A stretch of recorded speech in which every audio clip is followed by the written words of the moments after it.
So, what led you to create the global community of women in high school sports? And would love to hear a little bit more about, the mission behind your community. Sure.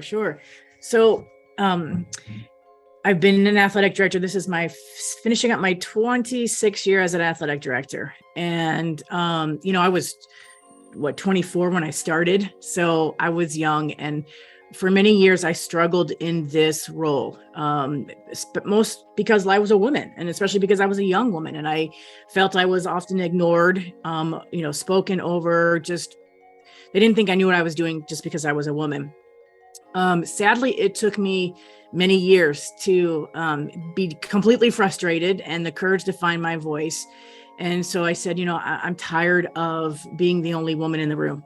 I'm tired of being ignored.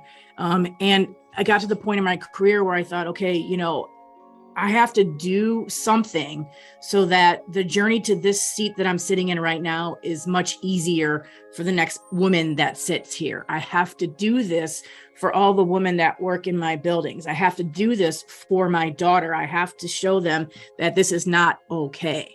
So I created the Global Community of Women in High School Sports.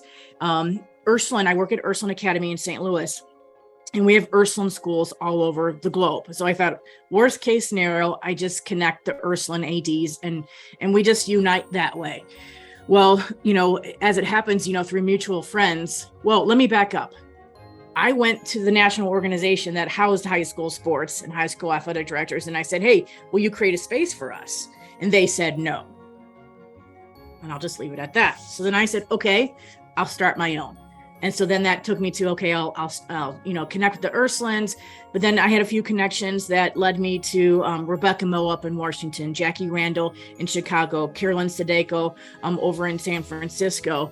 And we just kind of sat and said, okay, how do we do this? How do we support other women who feel the same way that we do? And so we created a Global Community Women in High School Sports, or I did, asked them to be a part of it. And then we went to the 2019 national conference in Maryland. Okay. And I brought my daughter along. Nora's 24. She's on my coaching staff. And I said, okay, Nora, your goal while I am learning and doing all these things is to go find every female athletic director you see and get their contact info. And then we hosted a little happy hour as well. Well, the happy hour went over great. Nora came home with just pages and pages of people who said, I need to know more. What is this? How can I be a part of it? So the energy was just kind of starting to bubble then. We're like, okay, we're on to something here. So, we sat down and we talked, I guess back in January, February, we're like, okay, now where do we go from here? What do we do? Well, then this thing called COVID hit. And, my mantra is this is good. So I'm always finding the good in everything. So I said, okay, what the good that COVID brought the global community was that it taught us about this thing called Zoom. And so here we thought we were only going to be able to connect once a year in person. Well, connect once a year. We connected weekly. So I hosted these weekly global community calls where we brought in people and we supported each other during this trying time of how do we deal with this? How do we get through this? What are you doing? Sharing ideas, sharing coping skills, all the above. And it just took off. I mean, we had men a part of this call as well. That's important to say and know. And so that's the growth of the global community. We were also through COVID able to get a grant because I'm a full-time athletic director. Okay. I don't have a business background, so I don't know the business piece, so I created the website, I created all these things, and I can only do it so well. I need more people with the expertise to make it better. And so we were able to get this grant with some college age business majors that were able to help us really firm up those business pieces that, I just was lacking. And so then January 1 of, I guess it was 2021, we became a paid membership organization and put us on the path that we are on today. That's the long answer. Sorry. No, that's terrific. And you mentioned that there's also men that are a part of your community. Can you talk just a little bit more about, the importance of ally inclusion and having open membership? 100%. While this group is for women, to have support, we need support from our male allies as well. Sometimes we need the men in the room just to say, wait a second, Jen's got a really good thought. You need to hear it. We need to say, wait a second, Jen, would you be interested in leading this committee? And so sometimes we need, in this day and age, we still need the men sometimes to be our voice. We also need them to know what it's like to sit in these rooms. There have been so many times that, I've gone to a state or a national conference or a meeting, and then, their next morning, everybody's talking about the happy hour they all went to. And they're like, well, why didn't you come? I'm like, well, you didn't invite me. I didn't know it was happening. So the men need to know that they often assume a lot, that they often don't invite, and that their word has power. So we need them to use their voice and use their power to advocate and help us. I love that. And, I think I can personally relate as well, having gone to, a few conferences and being in that athletic administration world. It's definitely, the weight of this type of community is really terrific. So, moving forward just a little bit, was there a woman or women who inspired you to get into, your coaching and athletic administration role? I don't think so. I grew up playing sports. It's just what I loved. It's, if I wasn't playing, if I wasn't at school, I came home and I shot, hoops in the backyard. Then after dinner, I pitched to my dad and did all these things. And I grew up with my dad being a high school coach and a high school athletic director. Now, mind you, he was coaching football, so many a times I would sit outside the locker room, and just listen to what was going on in there, because I couldn't go in there because I was a girl, so I don't know. In the moment, I was never really aware of it. I accepted it, but I also don't think I ever thought, oh, I can't do that because I'm a woman. That thought never entered my mind. If I want to do it, I'm going to do it. So I don't say that there was anything that, maybe seeing my dad and I think seeing my dad and the impact he had on his athletes, I thought, well, that's what I want to do with me. And I never thought it couldn't, there would be any barriers because I was a woman. Little did I know, I was naive enough at that moment to think, this is amazing. Look how easy it is for my dad. And then I get in it and think, oh yeah, it's not so easy. So I think that was interesting. Once I got into, being the AD here at Ursuline, there was Debbie Watson, who was the AD down at Villa. And, Debbie is fierce and outspoken. And that wasn't me back in the day. But when I would sit in these meetings with all men and Debbie, and, Debbie would stand up and say, and she would literally say, I think you're wrong. I think you're crazy. And I thought, okay, if Debbie can say this, I can do that too. So it was, it took me a while to have the courage that Debbie has and had. But I'm there now because, if I think it's wrong, and I'm going to say something. If I'm being spoken over, I'm going to say, stop, hear me. Yeah. So. Yeah. We all need those trailblazer kind of role models, especially navigating a difficult, environment when it comes to equity there for sure. And I think, you may have kind of already answered this question a little bit, but, what would your life look like today without the, inclusion of athletics and educational opportunities that you have now in your current roles? I couldn't imagine a world of my life without sports. I really couldn't. It's funny because I had 3 knee surgeries last year. I had a bum knee and I had 3 knee surgeries. And I just told the doctor every time, I just want to be able to play pickleball, not like walk or not. I just want to play pickleball. And he's just laughing, so, that's just who I am. It's, I played 3 sports in high school. I played 3 sports in college. It's just always something I love to do. So I couldn't imagine it.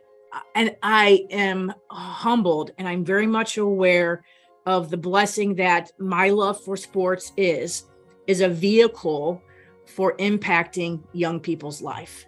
I'm aware of that. And I'm aware of the responsibility that comes with that, that the role model that I have to be, that I'm in fact a walking billboard 24/7 for women in sports, for high school athletics. So I have to carry that. And in some cases it can be a burden. But in other cases, I accept that responsibility and I move forward. And hopefully, like I said before, I'm making the journey for the next woman who sits in this seat much, much easier. That's so terrific to hear. And I will say too, I get I get kind of poked fun at a little bit because I also love pickleball. And I think it comes from, I live in a town in Southwest Florida where, my parents retired there, and most of the people that I play with are significantly older than me. But, it is such when you talk about in an inclusive sport, it's really awesome. And I think golf is very similar in that respect too. To be able to play and kind of really even level with everyone that you're playing with is awesome. And it's such a great like community aspect sport. I love it. It's, because I feel like I'm a has-been, in the sport world, but pickleball has given me a new life. So I appreciate that. I know. I feel the same way too, honestly. I played basketball in college, and I try to play pickup and enter leagues here and there, but it's like, okay, I am not in the shape that I used to be and can't be doing the things that I used to be doing for sure. So, we're, kind of approaching the, 50th anniversary of Title IX. What do you hope to see in the next 25 years when we're, then celebrating the 75th anniversary? That it's not an issue, that we stop talking about women's sports and men's sports and women and men. It's just sports. It's just athletics. It's bothersome to me that we have this separation. I hope my hope is that, in 25 years from now, that this is a non-issue, that we don't need to create this awareness, that we don't need to make this big celebration, because we're there. We've accomplished it. We're equals. We're on level playing fields.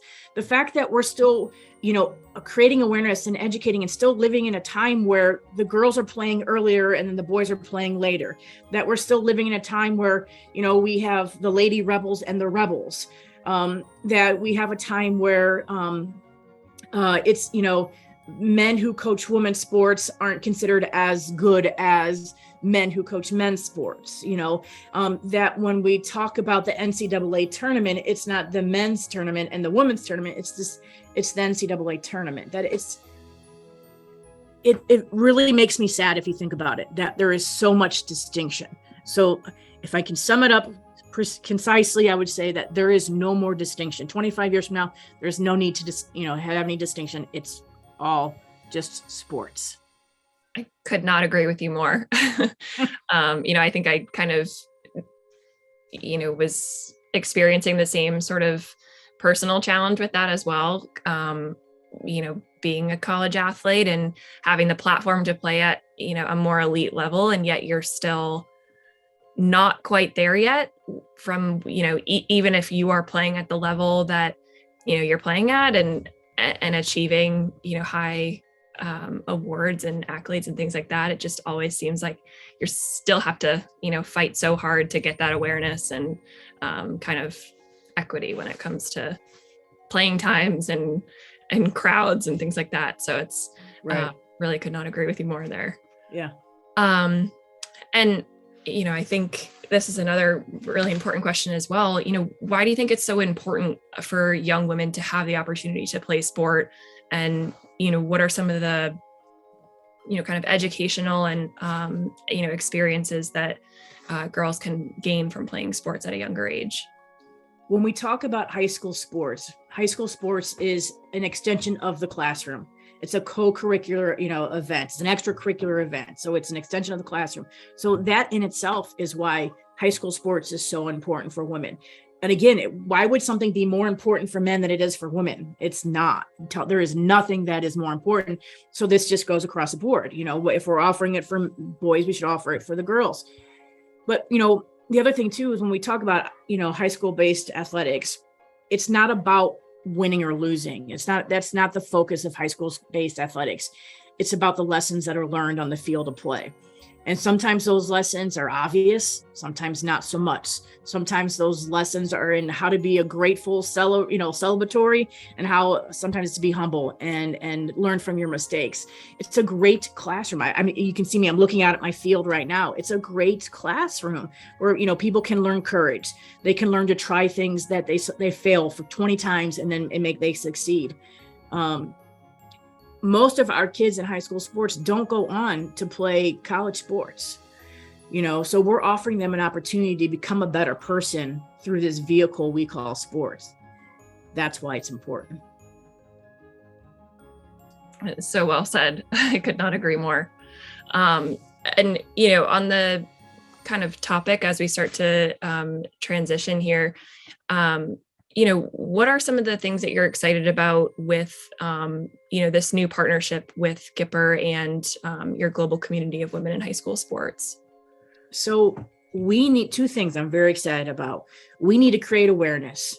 And this is what Gipper is going to help us do that on a level that I'm not capable of doing, because I am not that social media expert. I am not that graphic designer. I mean, truly, I sit, before this, I would sit in front of my computer for a long time thinking, how do I do this? How do I create this? How do I design this? I'm not capable of this. And the more people we impact, the more people we touch, the more people we impact, so this partnership with Gipper is going to touch more people. It's going to impact more people. Together, we can make this great difference. We are so excited about it as well. I think, the message that, you've discussed today and the mission of your community aligns so much with what we value as a company, and, are just very proud and excited to be partnered with you and kind of help be that megaphone for, the communication that you need to get out there, and, hopefully just drive more awareness for, becoming a member of your community. So, just so excited to get all of this content out there and, really start to drive awareness with some of the, things that we have coming down the pipeline. Yeah, as women in sports, we often feel ignored. We often feel invisible. And by you reaching out to us and saying, hey, we believe in you, we want to work with you, that makes us feel whole. That makes us feel seen. And we appreciate that. That's awesome. Well, we're so happy to hear that. And, truthfully, like I mentioned, what you stand for and the messaging that you are getting out there is so important to, the values of our company. So, we're in one side very excited to also, have some members of our own community, start to be, a part of your, monthly messaging and get more, value out of what you're producing. But, also just very excited for our own customer and user base to start to be aware of, what your community is doing. Yeah. I often say, this is good. This is very good.